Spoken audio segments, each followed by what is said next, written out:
Hi friends, சப்பாத்திக்கும் சாதத்துக்கும் தகுந்த மாதிரி ஒரு குழம்பு தான் இன்றைக்கி வைக்க போகிறோம். இன்றைக்கி நம்ம முட்டை குழம்பு தான் வைக்க போகிறோம். அதுக்கு நம்ம ஒரு கடாயில் ஃபஸ்ட்டு பூண்டு வெங்காயம் வதக்கி எடுத்து வச்சுருக்கோம். அப்புறம் கடாய் காஞ்சதும் அதே கடாயில் எண்ணெய் விட்டுக்கிட்டு எண்ணெய் காஞ்சதும் அதில் பட்டை, கிராம்பு, 3 ஏலக்காய், சோம்பு போட்டுக்கணும். இது பொரிய ஆரம்பிச்சிருச்சு. இதில் நம்ம வெங்காயத்தை போட்டுக்கணும். பொடியாக கட் பண்ணி வச்சுருக்க வெங்காயத்தை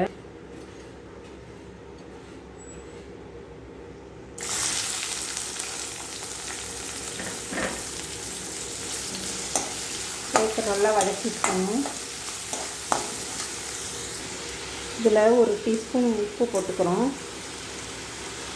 போட்டு நல்லா வதக்கி விடுறோம். அதுக்கடுத்து கட் பண்ணி வச்சுருக்க ஒரே ஒரு பெரிய தக்காளி போடுறேன்.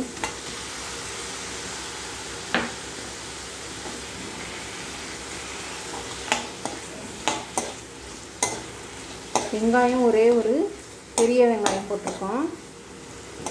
ஒரே ஒரு தக்காளி போட்டிருக்கோம். அது நல்லா வதக்கிக்கணும். தக்காளியை,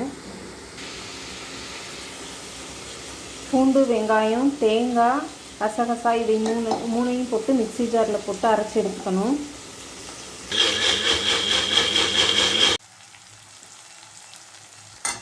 வெங்காயம் தக்காளி நல்லா வதங்கிருச்சு. அதில் 2 டீஸ்பூன் கறிக்குழம்பு தூள் போட்டுக்கோங்க. போட்டு நல்லா வதக்கி விட்டுக்கோங்க. இதில் தண்ணி ஊற்றிக்கோங்க.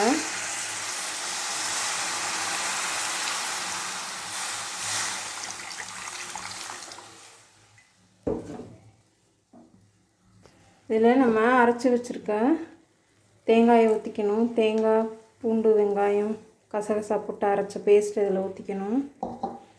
ஊற்றி நல்லா மிக்ஸ் பண்ணி விட்டுக்கோங்க. குழம்புல காரம் பத்தாதனால கொஞ்சமாக வரமிளகாத்தூள் சேர்த்துக்கிறோம். குழம்பு நல்லா கொதி வந்ததுமே அதில் 4 முட்டைகளை ஒன்றா உடச்சி ஊற்றணும். உங்களுக்கு எத்தனை முட்டை தேவையோ அதுக்கு தகுந்த மாதிரி ஊற்றிக்கங்க. சப்போஸ் குழம்பு தண்ணியாக இருக்குதுன்னா அதில் தேங்காயோட கொஞ்சம் பொட்டுக்கல்லையை அரைச்சி ஊற்றுனீங்கன்னா நல்லா திக்கான குழம்பாக கிடைக்கும். பொட்டுக்கல்லைக்கு பதிலாக நீங்கள் 4 முந்திரி பருப்பு கூட சேர்த்துக்கலாம். ஏதாவது ஒன்று சேர்த்தா போதும், குழம்பு நல்லா திக்காக இருக்கும். முட்டை வெந்ததுமே கருவேப்பிலையை போட்டு இறக்கிடுங்க. அவ்வளோதாங்க, முட்டை குழம்பு ரெடி. இந்த வீடியோ பிடிச்சிருந்துச்சுன்னா லைக் பண்ணுங்கள், ஷேர் பண்ணுங்கள், சப்ஸ்கிரைப் பண்ண மறந்துடாதீங்க.